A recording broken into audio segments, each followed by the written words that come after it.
Hey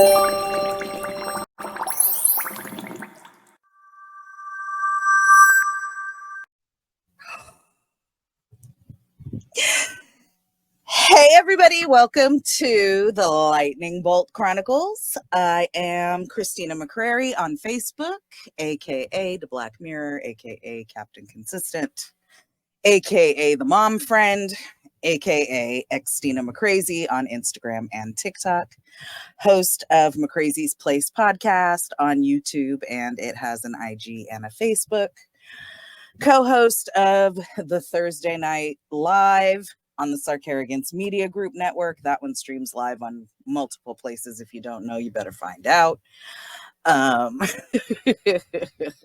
We bring you weekly pop culture and mucho foolishness and fuckery. And now, co-host of this new podcast that I am super fucking excited about. Oh, already, see, there we went. That I am super excited about. I am extremely happy to bring more female energy to the already female-dominated Sarcarrogance Media Group, and also the very first Latina/Mexican on the network. My very, very favorite person in the whole wide world, my bestie of something like 15 years. It might be a little bit more, huh? Yeah. My platonic soulmate, please introduce yourself to the people. Hello, all of my magical friends. My name is Erica, aka EPeezy. You can call me EPeezy, you can call me Erica, you can call me whatever you want. Not whatever you want, I'll fight you. She will. You just find me on the internet somewhere. I don't know. Let's see. Instagram. Oh yes, I'm Poodle Noodle 82. You can find me there, or just at the Lightning Bolt Chronicles, because we have an Instagram page. We do. Yeah, I am here. I'm so excited to be here with you guys because I'm here with my very best friend in the whole wide world, talking about our absolute favorite thing in the whole wide world. So, I mean, what could be better? Pull up a chair, pull up some coffee or some vodka, whatever. Yeah. We don't judge. I'm having coffee today, but that doesn't mean the next time I'll be having coffee. So, well, just to let you guys know, I'm an expat. I live in Japan, and it's like 9 o'clock in the morning, so I'm having water. That's fair. That's fair. Yeah. All right. So, as our intro show, let's give the people kind of a rundown of what we're going to do. The show itself, what we expect the layout to be. Yep. And then we'll go into our own personal, how we got into Harry Potter, all the things. Okay. Our magical journey. Magical journey that has not ended, by the way. Like, it just does not end. It doesn't end. Dot. Like, yeah, the never-ending magical journey. Like, yep. But okay, so our normal episode layout for everybody, just so that you know what to expect. We'll start out with intros, just like we did now. As we go along, you'll already know us, and so you'll get used to those intros. God, I'm so happy you're here with me. Okay, sorry. And our intention is every single episode, which we will call a chronicle, will be based on a chapter of the book. We will, of course, start at the beginning and go through chapter by chapter.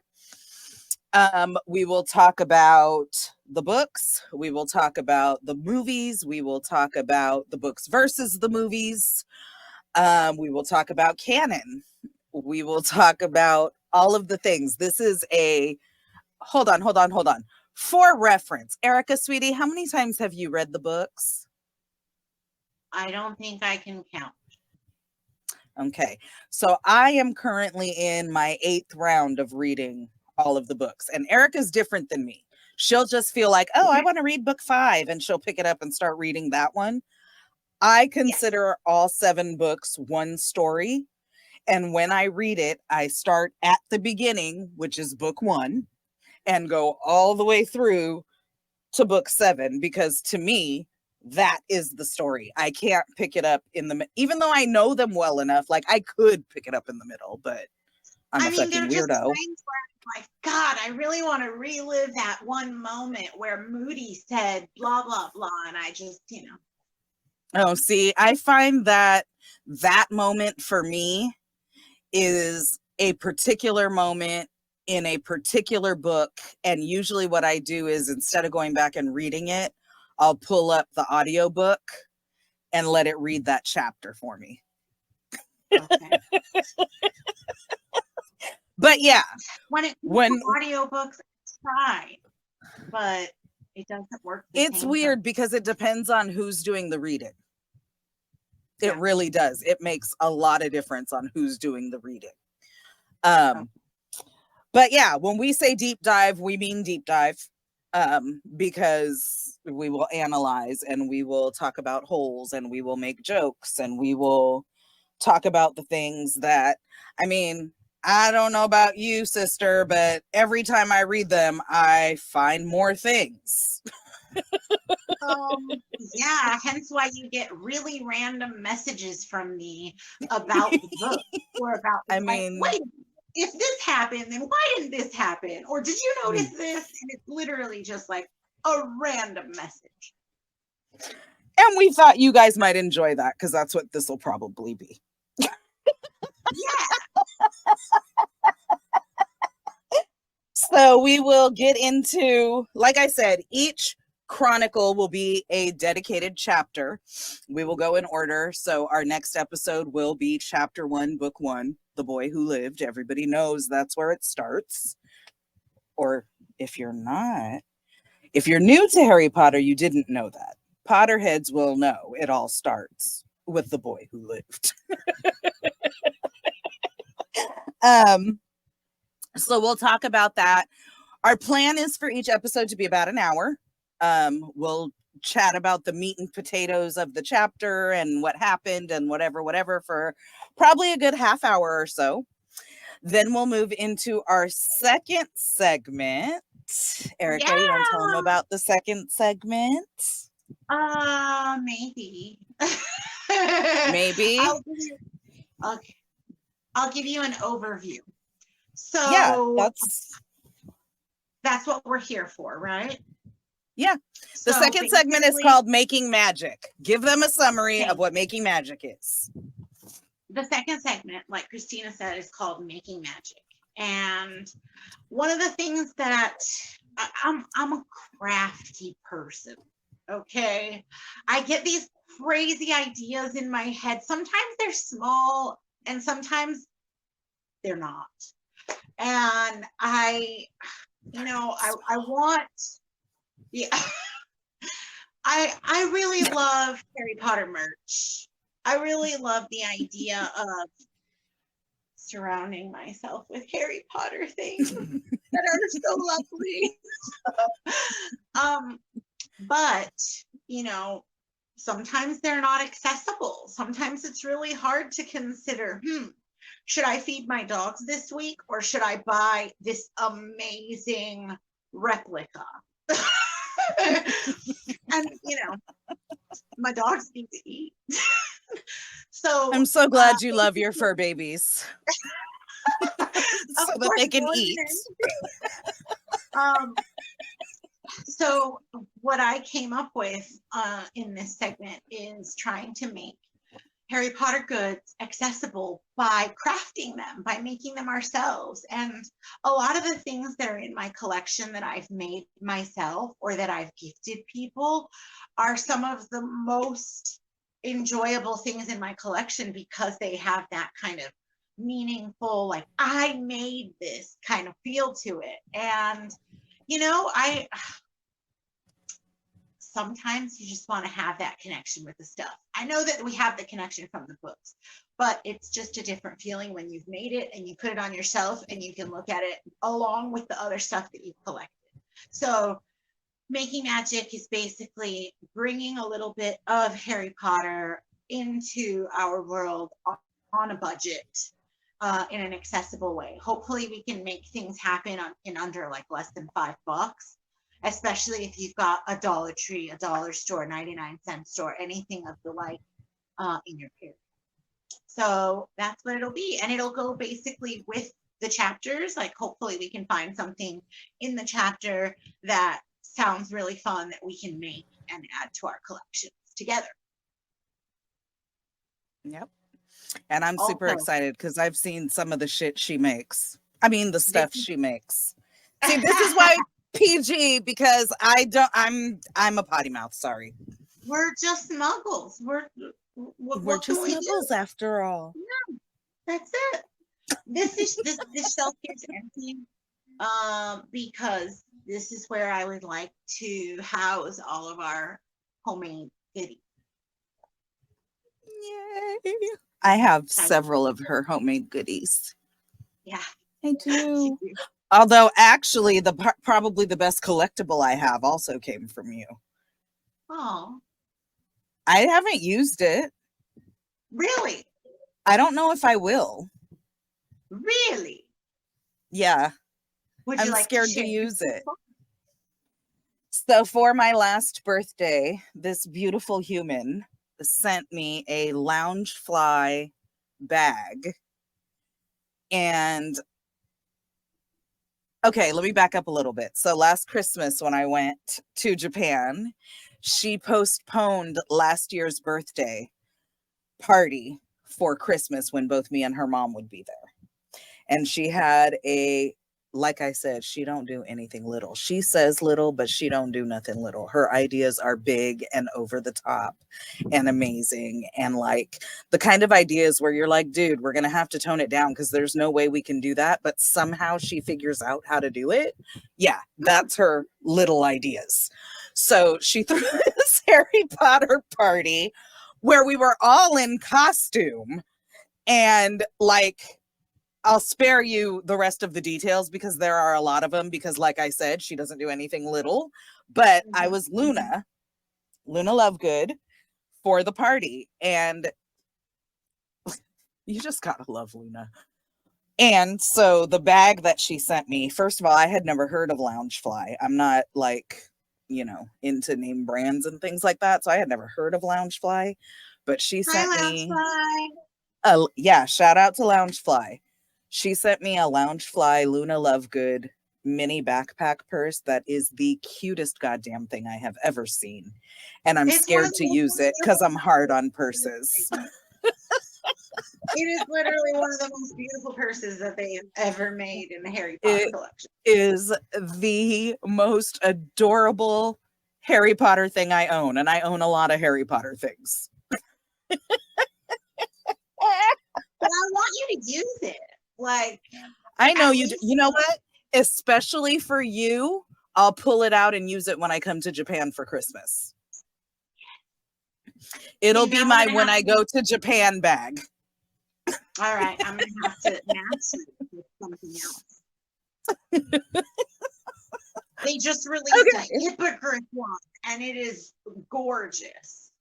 I bet it is. The Hippogriff is holding this little pumpkin. It's so cute. See, I'm scared to go look. I'm scared of what other things because I've seen you. You fell into some hole and you go look and then suddenly you go, I went shopping again and you have all this amazing shit. I'm scared to go look. Self-control, man. Self-control is hard. Yeah. Yeah. My self-control right now is I'm not even gonna look. That's valid. That's valid because I was going through my stuff. Besides merch things, I also collect Lego. And let me tell you, that's way more expensive than this stuff, okay? And I was looking at everything and I'm like, where is too much? I'm not, that line, I can't see it. It's just, yeah. I Anyway, mean, go it on, makes you Kristen. happy. I don't know that there is too much when it makes you happy. And That's you're true. not like, it's not like you're gambling or something to where you're like losing everything and not paying the bills. You're still taking care of everything. So I don't know that necessarily they're, you know, My dog's feet probably better than I exactly. Exactly. So, can. Okay, all now righty. tell us So, about segment number 3. segment number 3 is going to be called Hallows or Horcruxes. And it's essentially just going to be a would you rather or a this or that with a Harry Potter themed question. It's that simple. It'll be about the last 10 minutes of the show. We'll talk about each of our choices and why and all of that good stuff. And then we'll try to post it to our Instagram story after the show comes out with the little poll so that you guys can also vote on which one Yes, you would rather in the Hallows or Horcruxes for sure. piece. And then just yesterday, we talked about just a little something to end on. And I'm thinking for every chapter, I may choose a quote or a passage or whatever it was that stuck to me out of that chapter. And we'll leave you guys with a quote from each chapter at the end of the Chronicle. And that will be the show. I'm super excited. I'm so excited. Like just the it feels like the possibilities are endless. Like it just I can't wait to make merch. I know. Every time we get an idea, I get an idea and I send it to you and I'm like, oh my God, this would be great on a shirt. Yep. Yep. Okay. So this is the intro show. That is the layout. That's how our shows on a normal basis will run. That will kind of be our formula. But for this show, because it's the intros, we're going to give you guys the backdrop, how the show came to be, how we came to be, how we came to love Harry. Why don't you start? Because you got into Harry first, and mine actually has to do with your love of Harry. So you go first, telling why and how, and your Harry Potter origin story. Yes, my Harry Potter origin story. So I am not one of the people who got into it right when it came out. So literally, there were already 4 books and 2 movies out before I got into it. I got into it about 2002, 2003-ish. And it all started with my cousin, Adriana, who I am also named after my middle name, and rest in peace. And with her children, because she has, at that time, she only had 2 kids, but she has 3 kids. She had 3 kids, and or she has. And so I used to babysit them a lot. And oh my gosh, they had a copy of Harry Potter and the Sorcerer's Stone. And we started to read them together and just all together escape into the magic and just allow ourselves to kind of get,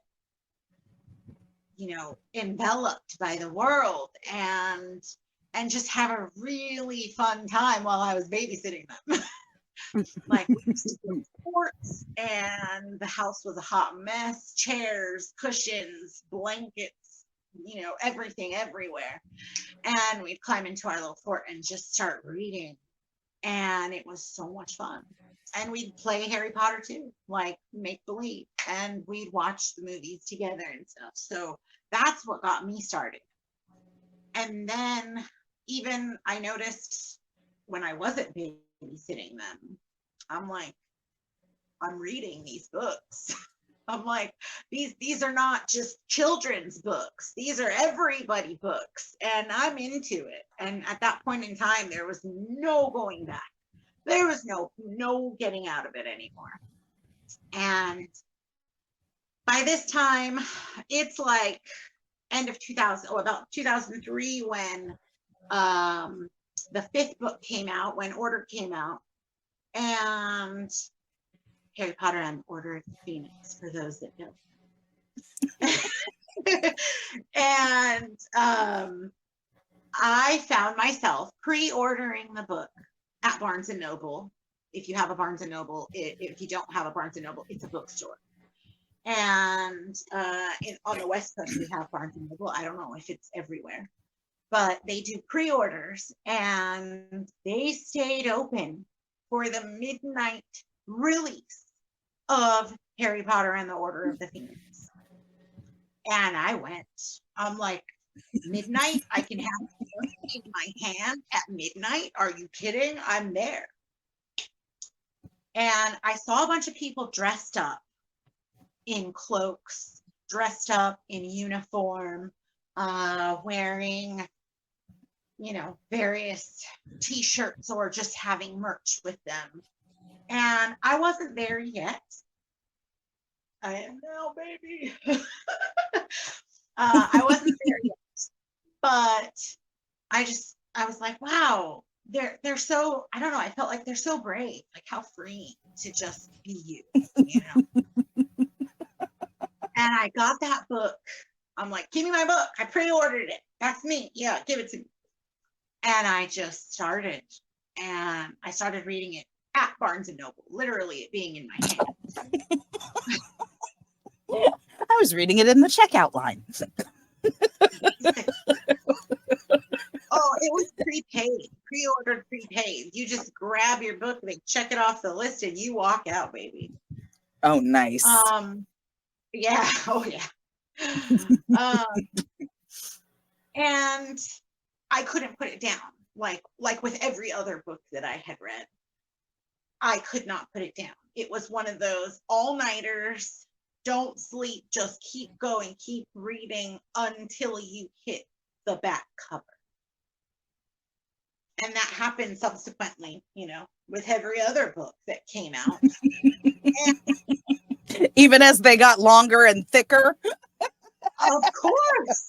That was the best part. All the more Harry Potter to read. Are you kidding?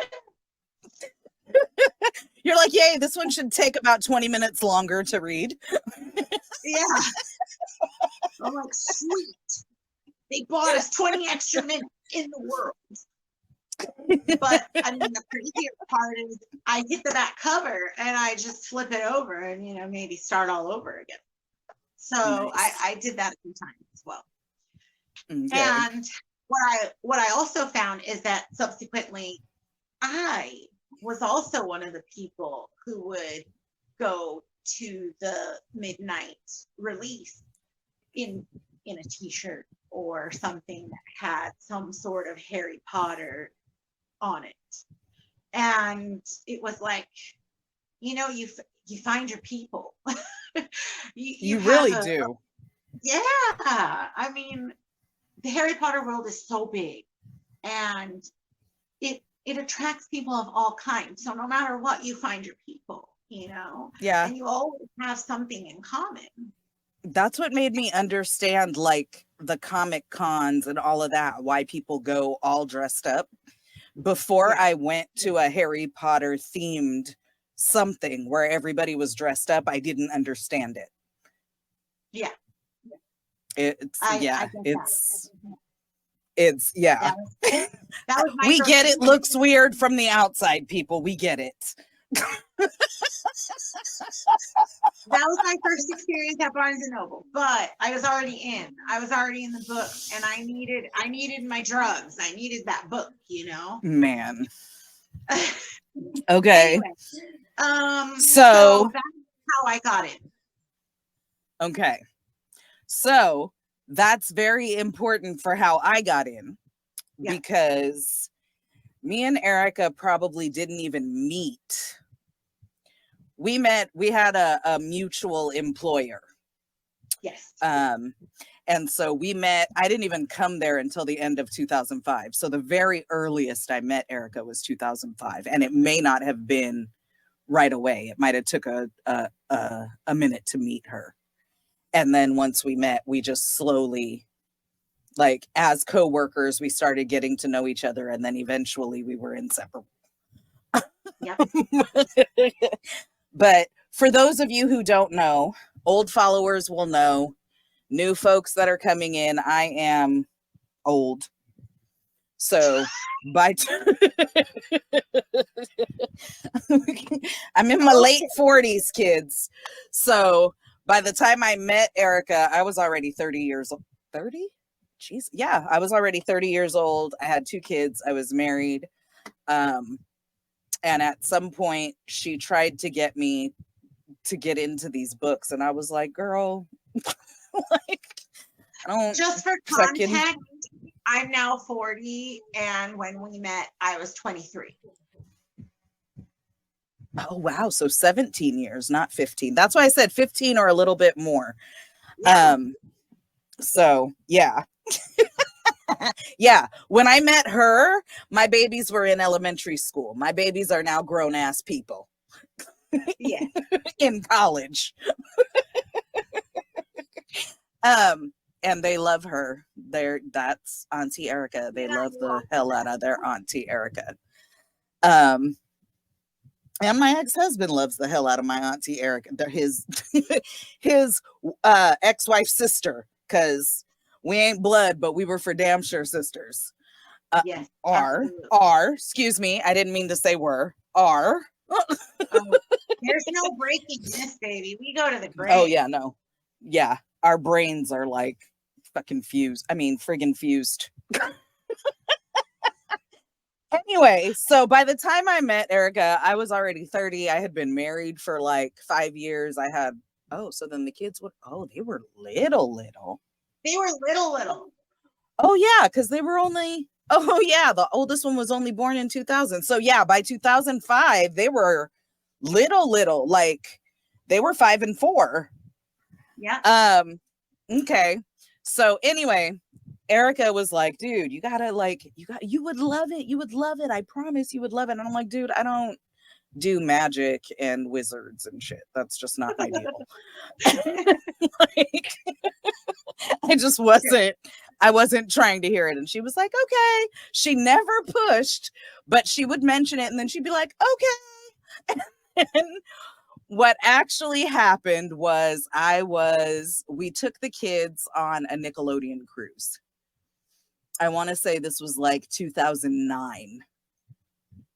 And because it was completely catered to the children and all that, everything was, I mean, there was adult stuff. Essentially, it was set up so you could send your kids off and go have fun. Yeah. We didn't know that when we booked it. We were very pleasantly surprised. So not having known that, I didn't bring anything to read because I was like, no, my kids are going to have, like, I'm going to have to like do all the kid things. I'm not going to have time to sit down and read. Well, little did I know. So every single cabin, they left the first Harry Potter book as a free gift. So every cabin had a free copy of Harry Potter and the Sorcerer's Stone. And so a couple days into the cruise, when I realized our kids were fully taken care of, entertained, and didn't want to hang out with us and weren't coming back to the cabin till like 11 o'clock at night, I was looking for something to go read by the pool. And I was like, oh, what the hell? And I picked up the first book. Now, this is probably 3 days into a 7-day cruise. And of course, I couldn't read the whole time. So it took me a couple days to get through it. But when we touched back down in LA and got home and all that good stuff, first thing I did was called Erica and said, hey, dude, I need book 2. And she was like, what the hell happened? And I told her. And it was on from there. And I just remember, because at that point, all the books were out. And the 5th movie, I think, had just released. And so Erica was like already deep, deep down the rabbit hole. And so all I remember was it took me probably about 3 weeks with working full time and all of that kind of stuff. It probably took me 3 weeks to read all the books.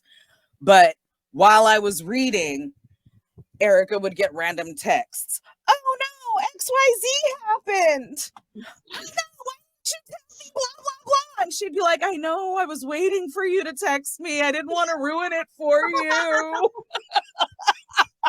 It was the funniest shit ever. And I have always been a reader. Like I've just always loved to read. I was in middle school when I discovered Sidney Sheldon, who's an adult novelist. And like, so I have just always been a reader. I love reading a good story. And so, yeah, I was just immediately drawn in. And in all the years that I've been a reader, I had never cried reading a book. And She Who Must Not Be Named made that happen. Because do you remember I called you crying and I was like, oh my God. And you were like, I know.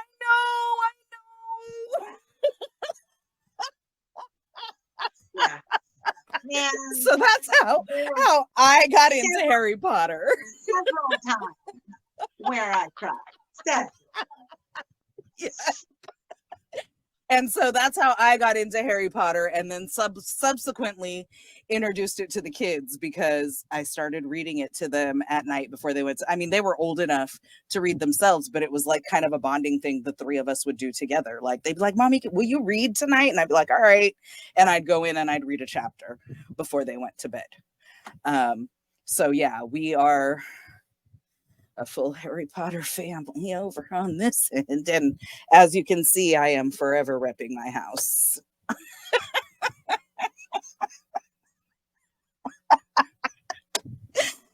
As a true Hufflepuff, for me, I love all of the houses. Yeah. I just rep Harry Potter. You know, I tell you. But yeah, I wasn't surprised when I sorted. Well, was I? No, I wasn't really surprised when I sorted myself and found out I was a Ravenclaw. I was like, oh yeah, that fits. Seeing as how we met at work, and I got to experience work mode Xtina before like personal Xtina, it was not a shock to me at all, not even a teeny tiny bit. Oh, that was when I was in full on code switching mode. That was when I had a full work face. But see, code switching or not, like for me more than anything, you're a producer. I'm like, wait, stop.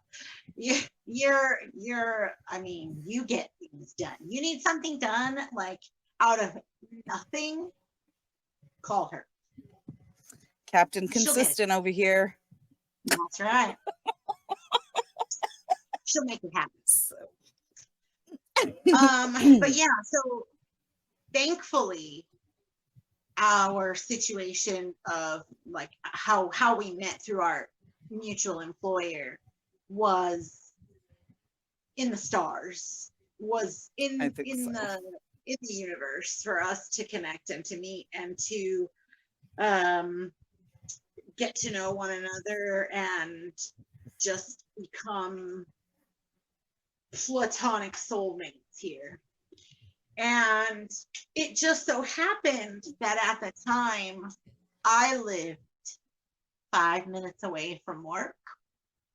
And one of the most fun things about that is we got lunchtime. We got to have an hour lunch break. And we would just bomb over to my house and literally watch Harry Potter during our lunch breaks and then just go back to work. Also, can I tell y'all, at that time, she was a vegetarian because she didn't like to eat things that had a face.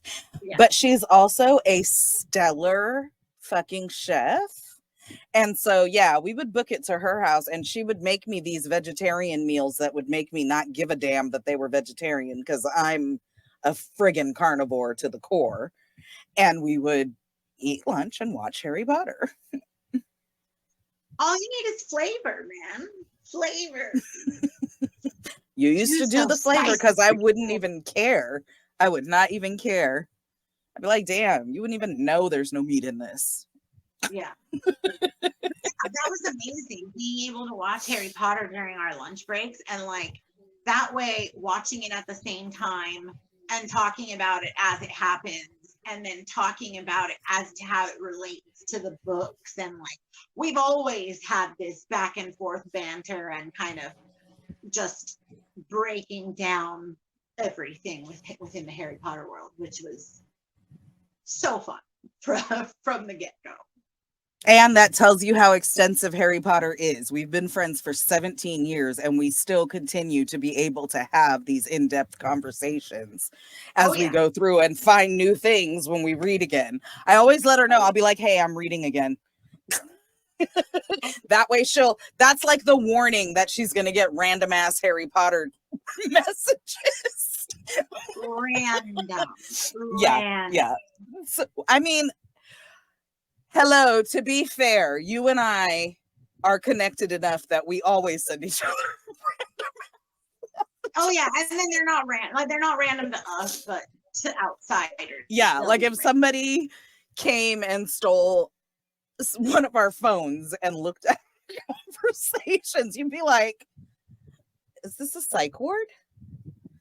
They seem to understand each other though. How did this start? Where did this connect from? No, it's just in here. Offline, kids. It happened in my brain and then it happened in her brain. And then I said something and she totally knew where I was coming from. That's always how it happens. Both ways. Both ways. Both ways. Always. Okay. Question. Yes. What was the first piece of merch that you ever bought or was given or whatever? Were given. Okay. So obviously, are we talking about outside of the books? Because obviously it would be the first book that I was given on the cruise, right? Yeah, well, more like stuff. Okay. So I honestly can't remember if it was the tank tops or the hoodie. So Erica knows I love tank tops in the summertime. I have tattoos on my back, on my shoulders, on my arms. I love having my arms out in the summertime. Even better if it's a racer back or a tee back so that you can see the ones on the backs of my shoulders. I love hoodies. Love hoodies. So when it's cold, that is my uniform. I'm typically in a hoodie. And then, of course, whenever the weather doesn't permit for one of the two, I'm typically in a t-shirt. So this actually tank top is one of the ones that if it was the tank tops, because I got two of them at the same time. This one and the other one says Stone Chamber Prisoner Goblet Order. Prince Hallows. Yeah. In white letters just down the front in the Harry Potter font. And the thing with me is originally with merch, I liked the things that were not super obvious, the things that you have to know. Like I wouldn't get anything with the Deathly Hallows on it. I wouldn't get anything with like the words Harry Potter on it. I wouldn't get anything that had like that kind of stuff necessarily. It would be the more, so like this one says Mischief Managed. If you know, you know, right? That one, like I said, obviously it was an homage to the books, but if you didn't know, you didn't know. It just looked like a list of random ass words. Right. So I got these two tank tops at the same time, but I also got a hoodie. It's a black hoodie that zips up the front and it does have like the Hogwarts crest on the front in gold, but because it zips down the middle, like it wasn't like, you know what I mean? Like I never wear a zip up hoodie zipped up unless it's like super Yeah. effing cold. Most of the time you just throw it on. And so to me, Yep. it wasn't super obvious.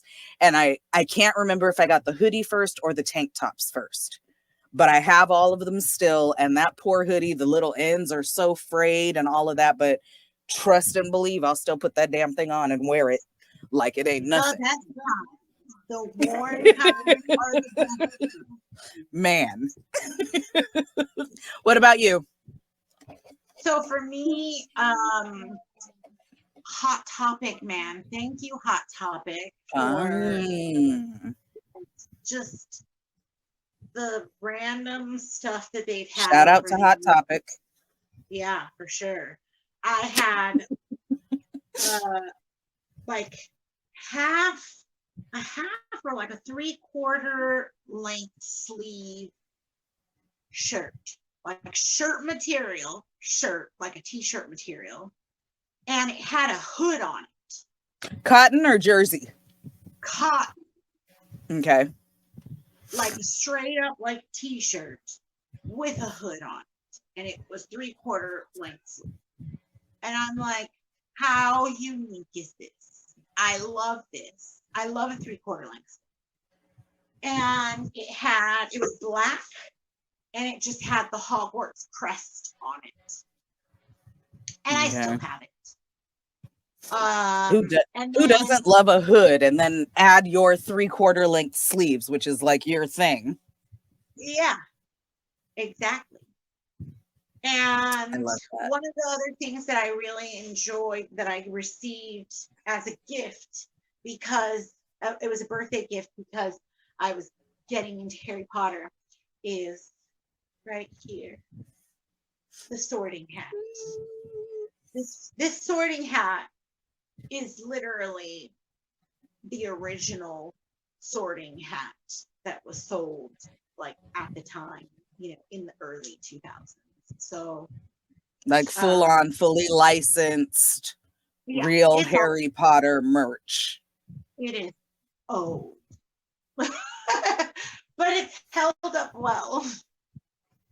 That's because in the books and the movies, it's hundreds and hundreds of years old. Duh. Yeah. It has to hold up. Yeah.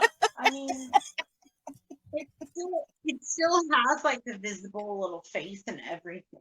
So I'm happy with that. Yeah, those are my like two kind of battle it out first original pieces of merch. Okay. Yeah. And now we both have like way too much. We could show you guys all of our crap and it would take up a whole episode. I could. Okay. So now question for you. Yeah. Who is your favorite character? Okay.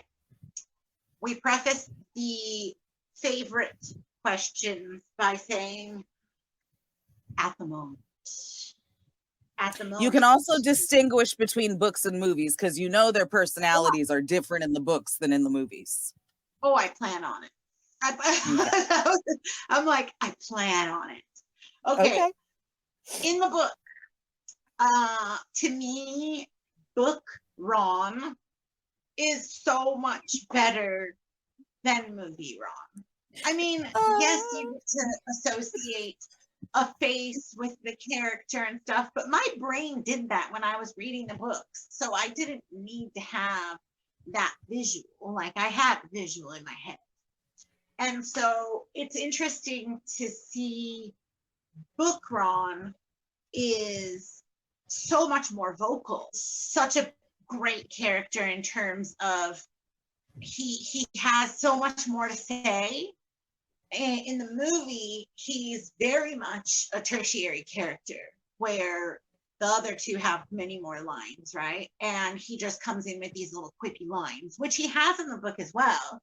But one of the things that I love is that they really showcase that he comes from a magical family. He knows so much more, and he gives so much more background to things sometimes, and really kind of gives them insight into things that they don't know. Like, oh, I can't believe you didn't know this. Oh yeah, I forgot you don't know this. And vice versa, because he doesn't know a lot about Muggles. Well, yeah, but obviously it's about the magical world, right? So yes, Harry and Hermione can both offer a lot more insight into the Muggle world, like how to use a telephone. But he comes with he comes with so much information on that end in the books. And his one-liners, his quippy moments are just, he's just so genuine and fantastic. Now, which I think the difference between book Ron and movie Ron is that they only gave him the quippy one-liners in the movie, which, like you said, he does that in the books, but in the books, his character is so much more fleshed out. Like, the three of them are besties. They're inseparable. They're together all the time. Ron says a lot more than just one-line quips. And for me, movie Ron is kind of a douche. And he is absolutely not that in the books. Yeah. I mean, PG, we're only Muggles. Okay, go ahead. Okay. When it comes to the movies, I really associate a lot more with movie Hermione. Okay. I have like kind of two favorite characters, but when it comes to the movies, but Hermione, I mean, I feel like I've always been the type of person to be like a know-it-all, like I mean, hey, why do we and trying to walk that line of not being obnoxious with it? I just like being well informed, okay? Same. I mean, come on. Same. Yeah. And I like being efficient, and I like productivity, and like it soothes my soul. So I see kind of a sister there, a little connection there. But I mean, who doesn't love Hagrid, right? Like the things that he does for Harry. But I'm not going to get into that because I want to talk about that a little bit later. Okay. And how about you? Okay, so same thing. Preface: God, favorites are so hard for me, but also the difference between the books and the movies, and the fact that even some characters don't even exist in the movies who are in the books. So I think my favorite book character, and in actuality it's two, but it counts, is the Weasley twins. They did not get enough movie time. They really didn't, because in reality, in the books, they're only like a year. I think they're only a year older than Ron and Harry, right? Or are they two? I feel like they're only a year older. I want to say two. No. They're two, because their year 7 is Harry and Hermione, and Ron's year 5. So yeah, they're only 2 years older than Ron, Harry, and Hermione, and they're in the same house. And they play on the Quidditch team with Harry. So in the books, they're around all the time.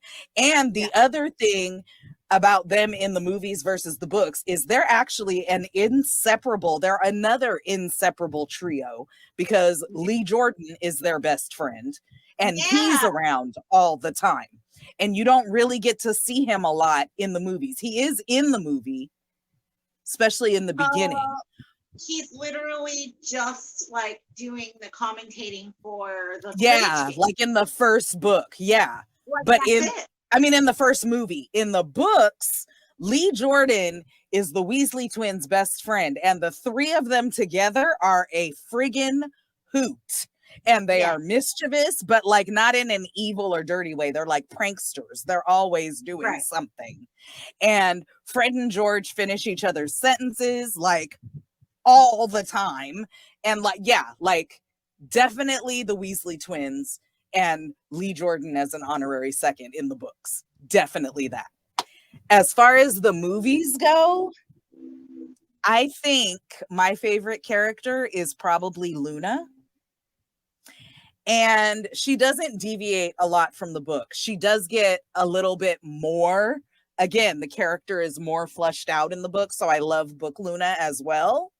But I love Luna. She's so quirky and weird and different, and she gives zero F's how anybody feels about it. She is 100% herself always, and just moves along like, oh, that's happening? Okay. I aspire to be as unbothered as Luna. I know. She's amazing. Oh. All right, next question. Yeah. Moment. Favorite moment. Okay. For me, and this is a book moment, not a movie moment. Sure. And I have so many, but this is the one I was talking about, and that's why I didn't go into detail in the intro when I said there's a particular part that I'll go back and I'll pull up the audiobook and just have it read that chapter. Yeah. If you don't know the stories and you're going to follow along chapter by chapter on this podcast, this is a spoiler alert. I am making it very clear and I am saying it slowly so that if you don't want the spoiler, you can mute, pause, or turn away, whatever you want to do. 3, 2, 1. My favorite moment in the entire book series is in book 7, in the Battle of Hogwarts, when Harry kills Voldemort. And the reason why is because the whole entire purpose of Voldemort's existence is to be immortal and to be better than everyone and to show how superior he is and how he's not like everyone else. Right. And to me, this is one of those moments, and we'll talk about this more as we go on. There are things that I absolutely hate about the movies because they ruin book moments that were so perfect, and this is one of them. So in the movie with this whole Thanos snap ash thing that happens when Harry kills Voldemort, that's just all visual effects and stuff for the movie, because in the book, literally, it's Harry shoots the spell, Voldemort falls down and dies just like any other human. Right. And nothing special to it. Right. And the whole purpose of the entire story arc, the character arcs, the whole reason that the story exists and all of that, that is significant. It is significant that he just falls down and dies like anybody else. Literally, it is significant. And so that moment also prefaced by the conversation, because if you remember in the book, he and Voldemort are in the middle of the Great Hall. Everybody's watching and they're circling around and they're having a conversation and Harry's breaking it all down for him. Oh, that's what you thought? Oh, yeah, no. Boom. Oh, that's what you thought? Oh, no. Oh, yeah. Boom. Oh, that's what you thought? Oh, yeah. Oh, no. Boom. And when Harry calls him Tom and that fool says, you dare? And Harry's like, yes, I dare. Yeah. Yes, it is absolutely the final face-off between Harry and Voldemort in the books. That is my moment. And actually, we'll combine this with one of the other questions. That is what makes book 7 my favorite book.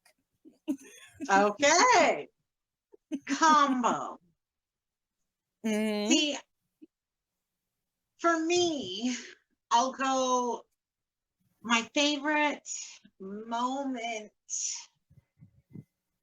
It has to be a bit of a movie moment, only in the sense that it's just it goes to show how another one of my favorite characters, which is why I want to talk about Hagrid, is just so benevolent.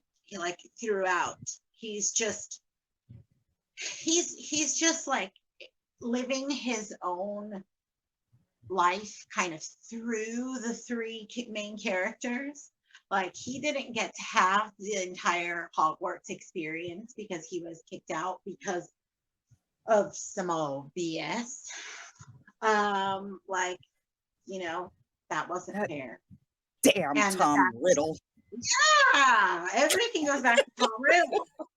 But the fact that couldn't be reversed in any way, and like he couldn't have his Hogwarts experience, that he couldn't even do magic, right? He was like, you know, basically like living as a squib in a magical world, basically.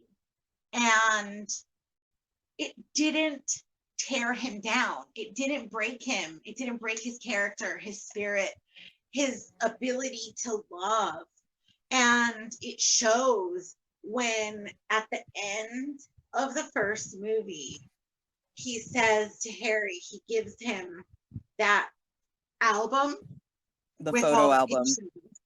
And he talks about how he, like, well, in the book, he talks about how he wrote to a lot of his parents' friends and asked for pictures.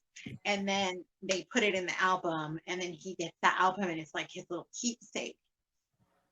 And I think Hagrid did that, you know, like he purposely like went and asked all of those people for pictures, put it all in an album to give to Harry as a gift. So like all of that thought process to get there to that moment, it's just like, that's another reason why he's another one of my favorite characters, why I absolutely love the first, well, that's one of my favorite moments, and why my absolute favorite movie, I'm going to switch, I'm going to say my favorite movie is, because it's the discovery of the magic, the discovery of more, that like the feeling of, oh my gosh, it's not, my life is not just this Dursley life. My life is so much more, and he's just discovering it. And like all of those moments when he first walked into Diagon Alley, all of that make my favorite movie number one. Hagrid. He's just a big old empath. Yes, he really is. Hagrid is just a big old empath. And it's funny because he gets so much crap for being half giant. Yeah. And he's just not like, I mean, he's the most loving giant. Like he just loves in a giant way, you know? Yeah, he does. How appropriate. Yes. However, you answered your favorite book, and I have not. So I'm okay. So what's your favorite book? Oh my God. And then I'll tell you my favorite movie. Goblet. There is just so much storyline in the Goblet of Fire that is missed in the movies. That's where I am right now in my 8th round of reading. I'm in Goblet. I mean, there's so many things that are so fantastic that have to do with your favorite characters, that have to do with so much more. There are so many moments in the Goblet of Fire that are absolutely just looked over in the movies, like they're not even included at all, because obviously Goblet of Fire is like the longest book. So there's so many details in it. But the devil's in the details, right? Like that's what makes it so good. It's juicy. It's really Yep. Because the third Triwizard task in the book, they didn't put any of the best parts in the movie. No. The Sphinx. know. Like, oh my God. It was Oh my literally God. the third task was all running through the bushes. Yeah. Like, But there running was around so through the much hedge. stuff in there for real in the book. Like, Exactly. there were acromantulas in there. There were bushes that would reach out and snag you. There was some weird fog that made you like feel like you were flipped upside down. There Yeah, was a that would have been so sphinx. cool. Yeah, there was a sphinx that you had to solve a riddle to get past. There Yeah. was so much stuff in the maze that like the movie maze was like, y'all just brought some bushes. Yeah. You're just running around through the hedges, like, why? What? Why? And All then, right, and so it was all just like crumb, like being bewitched, and yeah, the like right. So yeah, it not, was weird. And that's the but other thing too, is you don't really get a feel for Crumb in the movies either. Like, yeah, you get to meet Crumb in Goblet. You actually get to talk to him. You actually get to see him and Harry meeting and him asking Harry, what's going on with you and Hermione? Like, there's yeah. so much, the character development. And spoiler alert. Okay, if you haven't read Goblet of Fire, the book, please stop listening. Okay. Oh my gosh, the fact that Rita Skeeter is a beetle and how Hermione got to like figuring it out and trapping her and stuff. Oh my gosh. And then And it's, oh my God, it's so crazy because I told you I'm reading it right now in the book. yeah. She drops hints. Yeah. Like outside of the Yule Ball, Crumb pulls a beetle out of Hermione's hair. Like, yes. When they're in the bushes and they hear Madame Maxim and Hagrid talking, Harry's like, what is this buzzing? Like, Yes. dude. Yeah. Yeah. And Winky. Oh, Winky, one of the greatest characters, Winky. She doesn't even make it into the movies. Didn't even make it at all. Not even like a little baby credit. And the thing is, as they don't put characters in the book, there are full side storylines that don't happen. Because in Goblet, Winky has a very full, very significant storyline. Huge. And she's not even in the movies. The entire history of Barty Crouch Jr. and how he came to be. Instead, we just see him as Mad Eye, just like, stomping in. And not only Junior, you get a whole gang of background on how Barty Crouch Sr. became Barty Crouch Sr. and ended up in the position he ended up in. Yeah. So, for sure. The backstory to how the twins were able to start their empire. And that was really huge too, because we don't even where their original seed money came from. Yeah, we don't. The Triwizard Tournament was just like a cup, and nobody gets it, right? They just like bring it back out again. Nobody gets it. Nobody gets a trophy. Nobody gets anything. And in the books, there is. So it's yeah. Tell me yours. So when I was reading, book 3 was my favorite. Mm-hmm. Until I got to book 7. And here we are again. There is just something about the way it all comes together, the way you get the realization of everything that went into the end and the significance and the way they bring it all together at the end is just, I don't know what it is about book 7, but book 3 was my absolute favorite up until that point. Loved 4, loved 5, loved 6, but 7 was like, it brought everything together. Every little detail that you didn't even know and see along the way was brought together in book 7, and it all made sense.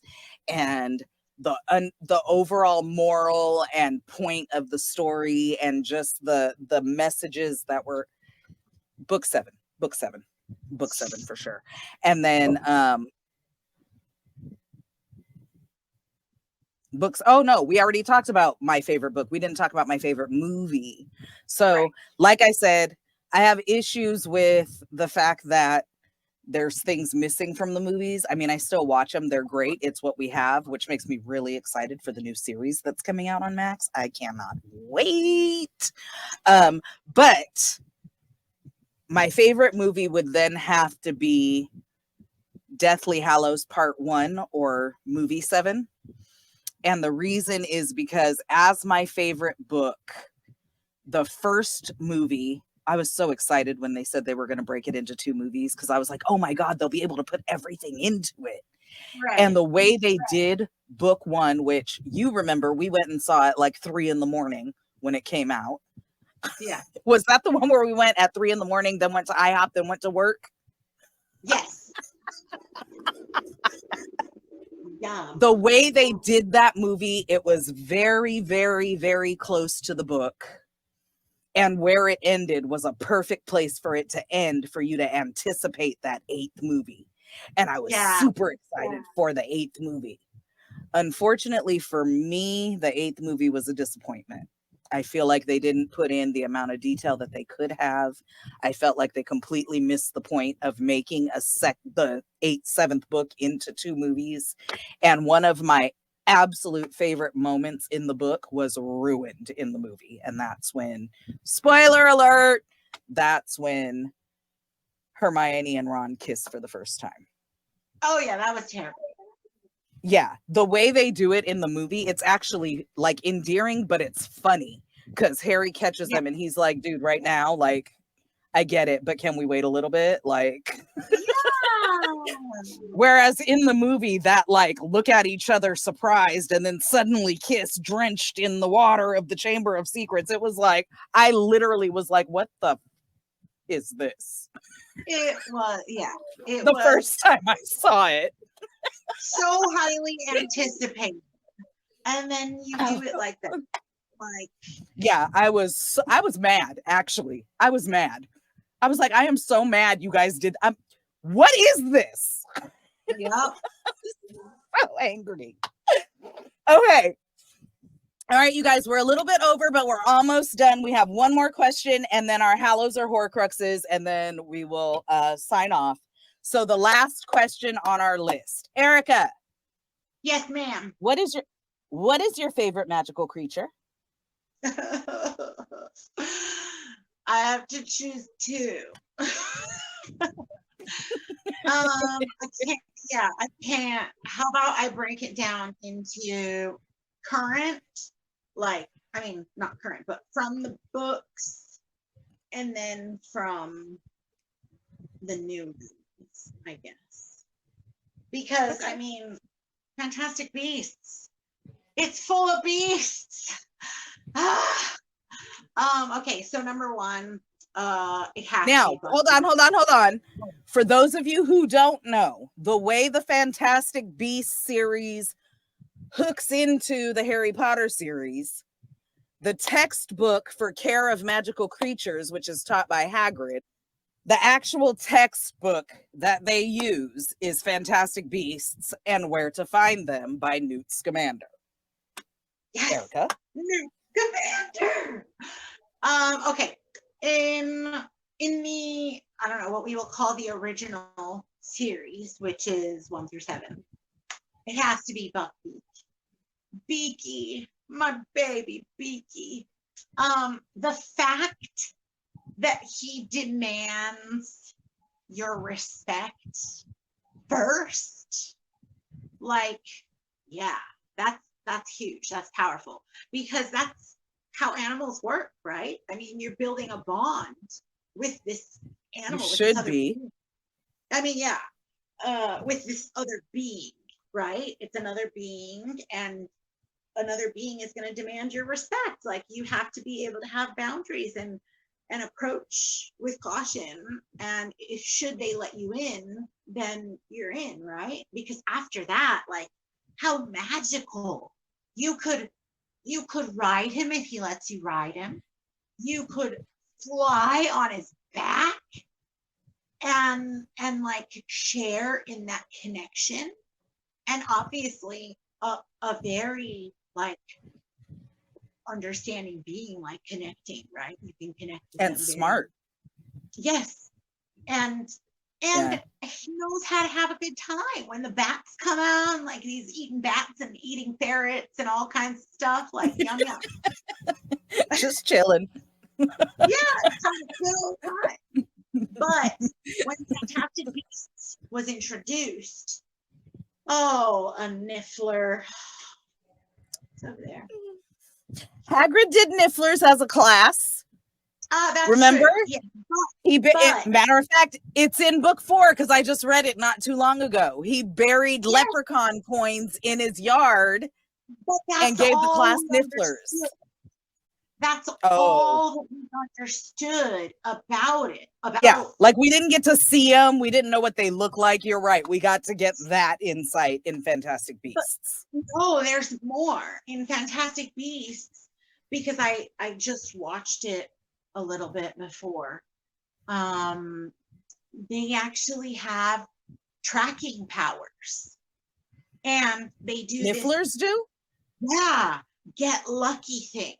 So when Newt is searching for someone, he tells the Niffler, like it's kind of like a dog, like, can you like get the scent, right? And the Niffler can track the footsteps and can track like where the person went, kind of in what direction the person went.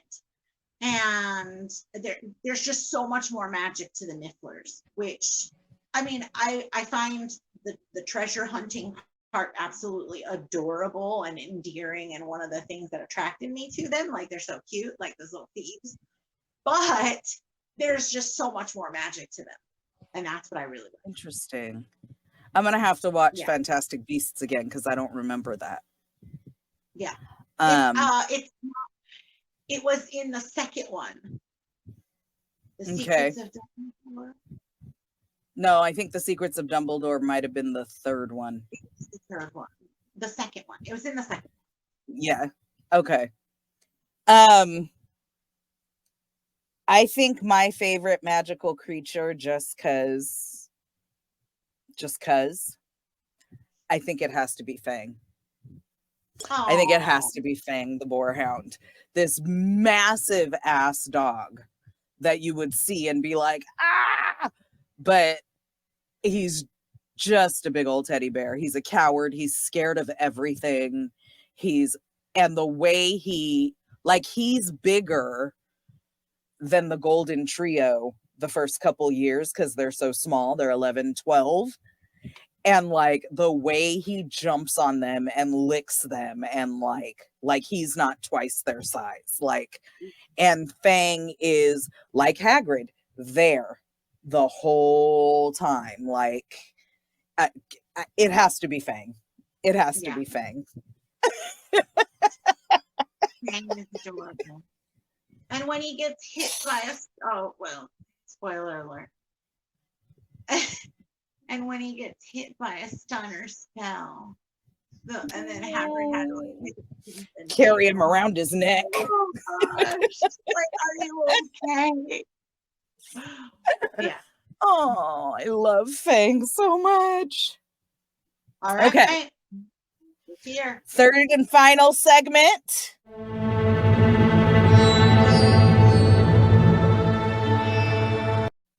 Hallows or Horcruxes. Yep. Today's Would You Rather. Would you rather have grown up with the Dursleys or the Malfoys? And why? You go first. I hate this question, just for the record. Is it because they're both awful families? I mean, it's a double-edged sword, right? Like, I feel like I don't want to answer the Malfoys because I feel like the psychological trauma that would come from being raised by the Malfoys would be so much worse than at the Dursleys. Like, You think yeah, so? I think so. I mean, like, I feel like you can tell that there's more to the story with the Dursleys that they just don't want to tell you than just like at the Malfoys just being upfrontly like rude and disgusting to you and like very very crass, you know, just it's just pure evil. In the Dursleys household, it's not pure evil. It's It's jealousy is what it is. yeah, well, he doesn't know that it's jealousy because he doesn't No, know he that. doesn't, but that's what it is. But yeah, it's jealousy, and you know, jealousy, you that can happen anywhere. It, that'll be anywhere in the world, and you just as a person have to learn how to not let other people's feelings affect you. But when you're being attacked constantly with just evil, real, pure evil, and just down people talking down to you, and I mean, just look at how they treat Dobby, right? Like how you treat a waiter or a person like your help or A whatever. person who serves you. Yeah, that shows a lot about your character, right? And so I would much rather have been raised at the Dursleys. And Interesting. you? Interesting, because my thought was they're both effing awful. Yeah. I didn't dig into it to distinguish the type of awful. So like the jealousy from the evil. Yeah. Because to me, I was like, dude, either way, like it's psychological warfare. Yeah. Like the trauma is going to be massive.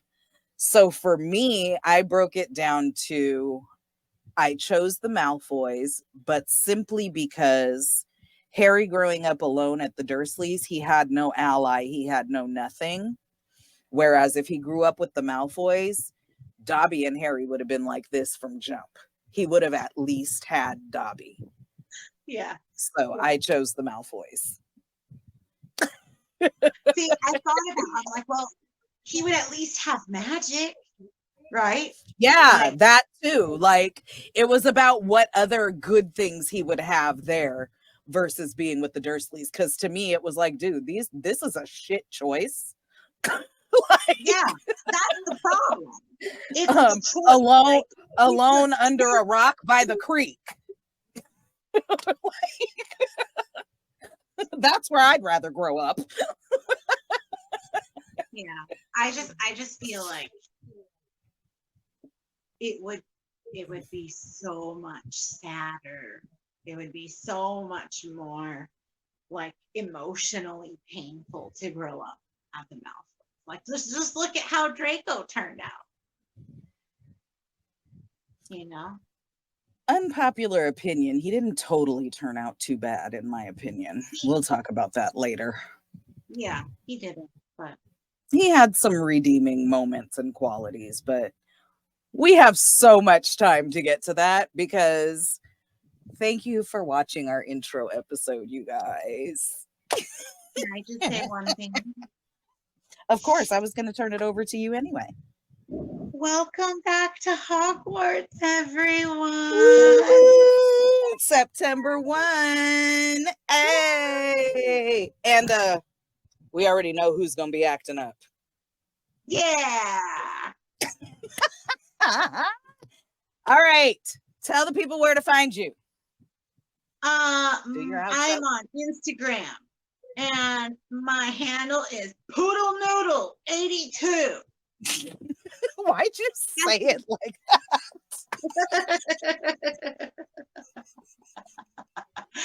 Oh my God. because I like food. You'll find, I don't know. I don't post a lot. I'll try. I'll try so hard, I swear. How about you? I love you. I love you. Hey, y'all. Hey, it's me, Xtina McCrary on Facebook, aka The Black Mirror, aka Captain Consistent, aka The Mom Friend, aka Xtina EPeezy on TikTok and Instagram, host of McCrazy's Place podcast on YouTube, and it has an IG and a Facebook. Co-host of Thursday Night Live, presented by Sarkarigans Media Group. We come to you live every Thursday night, bringing you pop culture, foolishness, and fuckery. And now, co-host of the Lightning Bolt Chronicles, here with my wonderful and amazing and awesome co-host. Congratulate her on her first podcast, you guys. You did it. You can find the Lightning Bolt Chronicles on Instagram at Lightning Bolt Chronicles. If you've been watching the ticker at the bottom, you'll see it right there. Don't make the mistake I did and put an E in there. It's not lightening. That's like making things lighter, as opposed to the lightning bolt, which does not have an E in it. Yeah, I did that, but that's okay. I fixed it. So we do have an Instagram. And if you're watching this, you know that we have a YouTube. We'll be coming to you every other Friday with a new chronicle. Thank you for joining us. We'll see you in 2 weeks. Have a magical, magical 2 weeks. Make magic.